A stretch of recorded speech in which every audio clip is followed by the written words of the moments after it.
Hi everyone and welcome back to Nursery World 2020. I'm here with the wonderful Jo Skone, who is the Senior Teacher and Forest School Leader at Randolph, Beresford, and she's been here today talking about how to run a forest school in an urban area, and thanks for joining us. That's all right. Thank you. So my first question is, what was your first experience with forest school? How did you come into it? Okay, so I think probably my first experience of forest school was when I trained to be an NNEB early years educator about 100 years ago. And I worked as a children's holiday rep, I worked as a nanny, and I worked as an early years educator. And when I was an early years educator and a mother of a young boy, I quickly realised that being outside with the children was much more positive experience in terms of managing behaviour and feelings, strengthening relationships, problem solving, life skills, language, and I just found it easier for the children and myself being outside. So I think we're a little bit wrapped up in forest school, outdoor learning, playing. I think the whole thing has become a little bit compartmentalised, and that's what my presentation has been on today. So I think just being outside is key. And even as a child, we spent all of our childhood outside doing perceived risky things and working in a team and a group and finding your position in a group and other people's strengths. And so when I worked as an early years educator, I took groups of children to Wimbledon Common. And that's what we called it, taking groups of children to Wimbledon Common for the whole day. And this was about 14 years ago. And we were playing. We were making bridges, we were exploring, we were problem solving, we were thinking about the weather condition and its effects. And then suddenly this thing called forest school came along, and it wasn't new, but it wasn't, I didn't know about it. I didn't know it had a name. And then suddenly there was a lot of interest. People wanted to do interviews, and people wanted me to write articles, and people wanted me to speak at their school. And I went to Canada and America and Scandinavia, and I couldn't actually understand what all the fuss was about. I was just doing what I knew was right for children. So then after about 3 years, I spoke to the head teacher and said, actually, we better formalise this and you better do the training. So I did the forest school training, and then I went on to become a forest school leader trainer. And then forest school suddenly got really big, and everyone and his dog was doing forest school.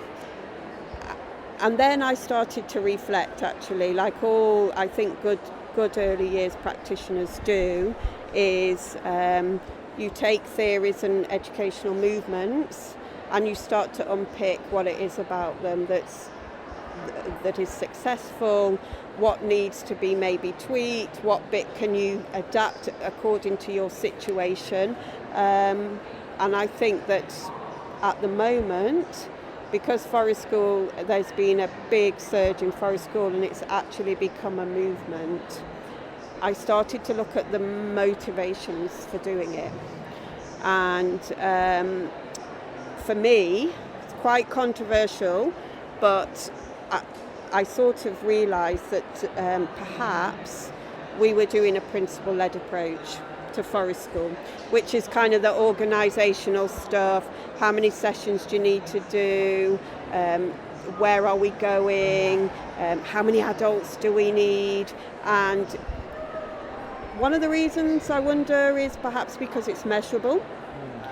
I can tick all the principles, and you can do the principles. You can have a principle-led approach to forest school, but it won't guarantee good outcomes for children.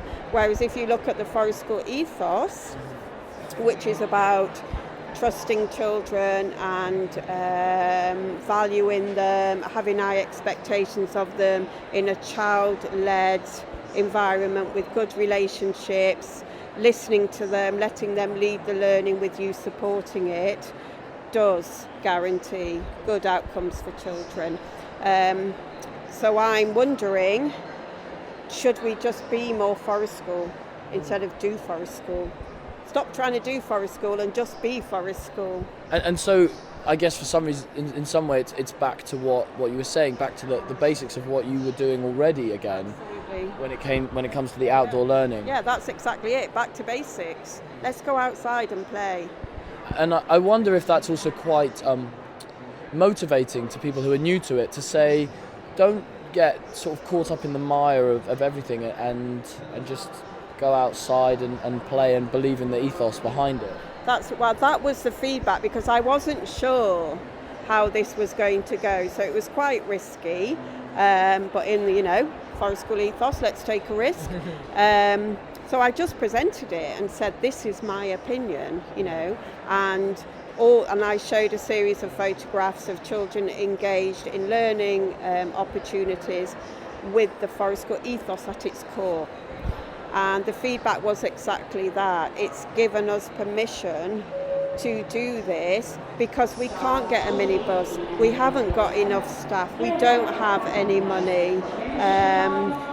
So I think in this current educational climate of budget cuts, staff cuts, teacher workload, teachers perhaps morale, the 15-hour nursery offer. I know at Randolph, Beresford, every child used to come full time, and now lots of them do 15 hours. Even the practicalities of trying to get them out for a day is really tricky. So I think at the moment, go with the ethos. And I mean, people are saying, well, so are you saying we don't need to do the training? No, that's not what I'm saying at all. What I'm saying is, you could do the training, continual professional development is great, and you can learn how to light fires, and you can learn how to do a risk assessment, and I can teach you how to write a policy and a procedure.